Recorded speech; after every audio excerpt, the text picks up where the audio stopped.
Fala galera do YouTube, eu sou o Tonzê, sejam bem-vindos a mais um vídeo aqui do canal. Antes de tudo, eu pedi a vocês que se inscrevam no canal, que deixem o joinha, já me ajuda aí a chegar a 1.000 inscritos. Não sei se como eu postar esse vídeo, se já vou conseguir ter batido essa meta de 1.000 inscritos.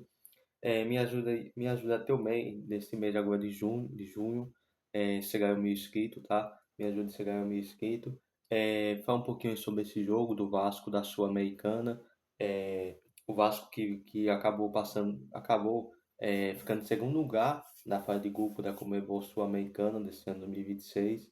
E por conta disso vai ter que jogar a Pescaso, o playoff, a Pescaso. Então hoje o Vasco vai jogar esse primeiro jogo, é a partida de ida a da Corona, contra o Independente Medellín. Se não me engano, é Independente Medellín. O Vasco vai enfrentar hoje, lá da Corona, esse jogo, o primeiro jogo de. Pera, ele tá aqui. É o primeiro jogo de ida. O primeiro jogo de ida. E o Vasco vai enfrentar ainda Independente Medellín. Foi um pouquinho da minha opinião, o que eu acho desse jogo. O Vasco que agora vai jogar com o time titular da Sul-Americana, finalmente, que muita gente questionando a escolha que o Renato Gaúcho teve, Renato Gaúcho que acabou até saindo do Vasco, que pelo que digo, parece que foi demitido, é, o Renato Gaúcho que poupava, poupou durante grande parte, todo jogo da partida da Sul-Americana ele meio que poupou, ele montou um time meio que misto, ele montava uns titular, mas o Vasco, fato é que a fase de grupo, o Vasco não levou tão a sério a Sul-Americana até agora, e por conta disso vai ter que jogar em Pescados, eu até acho que foi interessante o Vasco poupar alguns jogadores, mas eu acho que daquele jogo já contra o Ímpar, o Vasco teria que botar o time titular, acabou não botando, perdeu de 3-1. Se o Vasco empatasse aquele jogo ou vencesse e vencesse o último jogo como venceu, poderia ter passado em primeiro e não teria que jogar em Pescagem. Agora o Vasco vai ter que jogar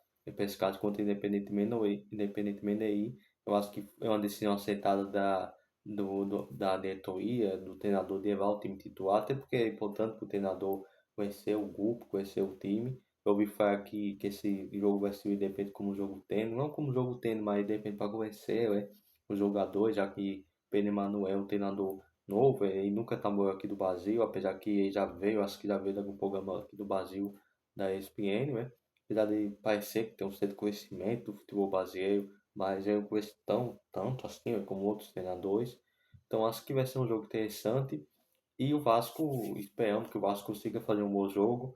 O Independente Medellín, eu vi, lá estava vendo se o Faz Score em escalação, eu já vi que já jogaram com três zagueiros, já jogaram com três atacante. Eu acho que deve jogar com três atacante. Mano, que por mais que é um jogo fora de casa, dá para dizer que é um jogo acessível, porque a torcida do Independente Medellín não vai poder ir para esse jogo. Para quem não se lembra, ou para quem não sabe, Independente Medellín tem uma punição do jogo contra o Flamengo, inclusive o Flamengo acabou ganhando 3 pontos, porque ele negociou a 3-0 e tudo. Por conta parece que, se não me engano, parece que teve uma invasão do campo, uma coisa assim, teve uma invasão, parece, um negócio lá com a torcida, por conta lá do dono lá do clube, dono do time, e acabou, parece que provocando, a coisa assim que aconteceu, e acabou tendo a punição, e por conta disso vai ser público zero hoje, lá do estado Independente Medellín. Eu acho que pro Vasco é muito interessante, não vai ter aquela pressão toda, que é a coisa da torcida empurrando o time. Eu acho que faz sim diferença para os jogadores, o apoio da torcida, imagina o jogador entrar dentro de campo com o apoio da torcida, pode fazer uma diferença grande. Então, assim, é, eu acho que isso pode ser um ponto positivo para o Vasco. E o Vasco jogando aí com o Independente Medellín, o estado quase todo vazio, o vazio é para mim dizer, é interessante para o Cruzeiro. Eu acho que é um jogo interessante para o Vasco. Eu acho que vamos torcer que o Vasco consiga fazer um jogo interessante, consiga fazer um bom jogo. Eu acho que o empate seria um resultado interessante, ainda mais por tudo que o Vasco vem vivendo até a Copa do Mundo, antes da Copa do Mundo, a gente se lembra que o Vasco, de lá para cá, o Vasco não tem passado por situação muito boa, muitas coisas envolvendo justiça, envolvendo a saída do Renato Gaúcho, a demissão do Renato Gaúcho, novo treinador. Um empate não seria um mau resultado. Uma vitória, eu acho que, cara, que a vitória é o ideal. Eu acho que se o Vasco ganhar pelo menos 1-0 hoje, eu acho que o Vasco está muito bem encaminhado.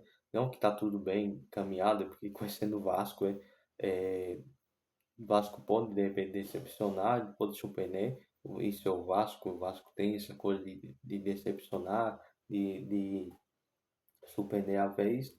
Apesar que o jogo da volta de São Januário, mas conhecendo o Vasco, a gente vai saber. Mas eu acho que o Vasco tem tudo para passar. Se for do meu palpite aqui comigo, meio como torcedor, esse cara ia depender de 1-0 hoje aí do Vasco, quem sabe o gol do Spinelli, ou do Nuno, do Anes Gomes, enfim. O importante é que seja mais um gol aí. Seria muito interessante pro Vasco. Acredito sim que o Vasco pode vencer esse jogo, apesar de ser um jogo fora de casa, eu acho que o Vasco tem total condição de vencer esse jogo. Lembrando que o jogo de volta eles são Zenoar, então acho que a vitória hoje meio que conseguiria o Vasco ficar bem encaminhado essa classificação para o tal de final da Sul-Americana. É, minha opinião sobre a Sul-Americana muita gente pode achar que a Sul-Americana talvez não seja uma competição tão interessante, que não vai nada. A gente tem que lembrar que a Sul-Americana vai dinheiro, eu acho que não me engano, acho que é mais de 30 milhões, ou é mais de 30 milhões para quem for campeão. Juntando tudo, deve dar uns 50, 60 milhões, eu acho. Mas é mais de 30 milhões para quem for campeão. E vai vaga para Libertadores. Então acho que a Sul-Americana é interessante. Você pode até falar, o Vasco é um time com imitação, isso e aquilo, mas a Sul-Americana, se tratar de ser Copa, é Sul-Americana, Copa do Brasil, acho que até Libertadores, né? Acaba que time que tem um elenco, que tem um time mais ou menos, né? Que tem imitações, acaba podendo vencer essas competições. Então acho que pro Vasco, que está mais de 10 anos você ganhar um título nacional, acho que mais de 20 anos você ganhar um título internacional, você ganhar aí uma Sul-Americana, nunca ganhou, ganhou a Mercosul, mas ainda é Sul-Americana, mas está mais de 20 anos você ganhar a competição internacional, eu acho que é interessante, o Vasco vai ser a Sul-Americana, é claro que tem a situação do brasileiro que é muito complicada, mas eu acho que o Vasco também tem que pensar grande. Eu acho que cada do Vasco é assim que caiu para a Sul-Americana. É que o perfil que o Vasco perfil muito mais o Vasco ser campeão da Copa do Brasil do que ganhar a Sul-Americana. Acho mais interessante melhor, mais dinheiro, né? Acho que até mais dinheiro, mas eu acho que a Sul-Americana é uma competição importante. Eu acho que é muito importante ter vários jogadores titulares, cara, que tem um jogo muito importante contra o Mirassol do sábado, mas eu acho que o Vasco vencer hoje é muito importante.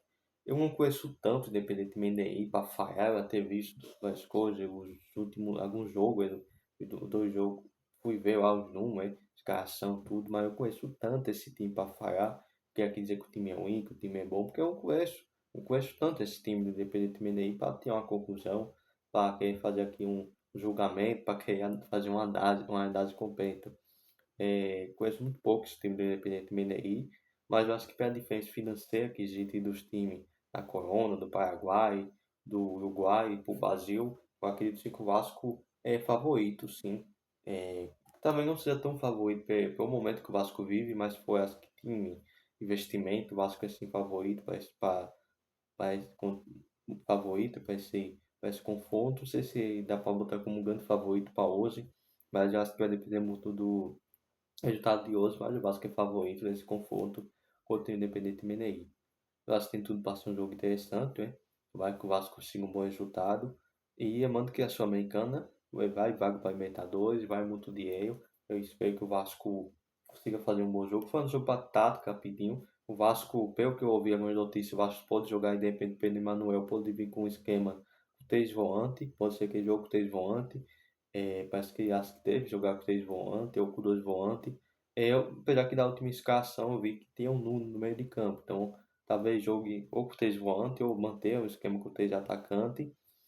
Não sei se vai jogar com 3 volantes ou com 3 zagueiros, ou se vai manter aí um time ofensivo com 2 volantes e um meia, mas parece que vai fazer mudança do time, tá? Parece que o Nuno pode estar aí no meio campo, Beni pode jogar de centroavante, e deve ter a volta do Andes Gomes. O Vasco deve voltar com o Andes Gomes no time titular. Pedro Manuel deve escalar o Andes Gomes hoje. Então acho que o Andes Gomes de repente pode ser um jogador muito importante. Ele dá uma pulsada de contra-ataque. De repente jogar em transição. Pedro Manuel gosta de jogar em transição, tá? Então acho que é interessante, né? É, então vamos ver o que vai dar desse jogo. Pode ser que o Vasco consiga um bom resultado, né? Eu acho que é interessante você pensar do Mendy, do Andrés Gomes. Quem sabe o Mendy faz um bom jogo hoje, né? Mas com o Andrés Gomes de volta, acho que pode dar mais intensidade, mais velocidade aí pro time do Vasco. Pode ser que o Vasco consiga um bom resultado hoje. Tomara que o Vasco consiga fazer um bom jogo, consiga competir de igual para igual, cara. Competir de igual para igual, no mínimo, né? Mas consiga fazer um bom jogo e consiga um bom resultado no jogo de hoje. Então, gente, esse foi o vídeo, vou ficando por aqui. Espero que vocês tenham gostado do, do vídeo. Foi um pouquinho sobre o Pedro Manuel. Eu acabei não gravando o vídeo porque eu estava gravando bastante vídeo sobre a Copa do Mundo. Vai tentar aqui dar minha opinião rapidinho. Eu, sinceramente, eu vi muita gente falando dessa escolha. Eu não acho que foi um absurdo, eu acho que ter tido a parada, né? Para a Copa do Mundo, eu acho que o Vasco não teria nenhum problema se um treinador estrangeiro, um treinador de fora, porque teve tempo, é. A grande questão, eu acho que o Vasco demorou demais para fazer o treinador. Eu acho que se tivesse há 20 dias pelo menos o treinador treinar, eu acho que poderia fazer uma diferença. Pedro Manuel, treinador aí que conhece tanto futebol brasileiro, então acho que fazer um treinador talvez nesse momento talvez um pouco arriscado, mas eu acho que ele tem que apoiar, tá? Eu torço pro Vasco, eu torço muito que o Pedro Manuel dê certo. Muita gente criticou, muita gente falou muitas coisas, mas eu acho que é interessante. Tem essa questão do número de vitória, de derrota, mais derrota que vitória da cara do Pedro Manuel, mas tem essa questão que ele trabalhou de uma liga, véio, que tinha time com investimento muito alto, é. Você poder pegar uns 3 times, com investimento muito alto comparado com os outros. Então, também tem essa questão, é. E aí eu vi pessoas falando que o aproveitamento dele para a liga que ele estava lá da Araba, enfim, dos últimos 5 anos que ele trabalhou lá, é um número interessante, é. Parece que é 39% que ele teve do último time. Então é interessante. Mas assim, o primeiro trabalho dele no Brasil, ele conseguiu fazer um trabalho, se não me engano, acho que do Porto, acho que fez um trabalho bom em Portugal, ganhou algumas competições, parece que é bom de Copa, então acho que pode dar uma esperança de independência sul-americana, da Copa do Brasil. É um treinador que meio é ativo, ele gosta de jogar do contra-ataque de transição. Não acho que ele seja um treinador de tanqueiro, eu acho que não é isso, ele gosta de jogar do 4-2-3-1. Mas vamos ver, é pouco tempo que vai ter para treinar, pouco tempo agora. Eu acho que a grande demora que o Vasco teve, na minha opinião, foi essa questão do treinador, né? Vamos ver as contratações, tem a questão do De Orça, mas também teve a questão da justiça, o afastamento do presidente Pedrinho e agora e voltou recentemente. Talvez também tenha atrapalhado a questão do treinador. Mas vamos ver desse tempo, hein? Eu acho que do último jogo já mostrou uma evolução, acho que o time é agonizado, mas tem a questão física, hein? Acho que não deu tanto tempo parado, tem essa questão, hein? Dois times não jogaram tão bem, deu vitória, deu o Vasco no último jogo, mas o time parecia mais agonizado. E por conta de uma questão defensiva, de uma falha defensiva, lá, acabou tomando gol. E, enfim, acabou perdendo, né? Então, assim, vamos ver o que vai dar desse jogo. O Pedro Manuel treinando novo, tomara que dê certo. E é isso, gente. Essa foi a minha opinião, tá? O vídeo ficar muito longo, eu vou ficando por aqui. Se inscreva no canal, valeu e fui.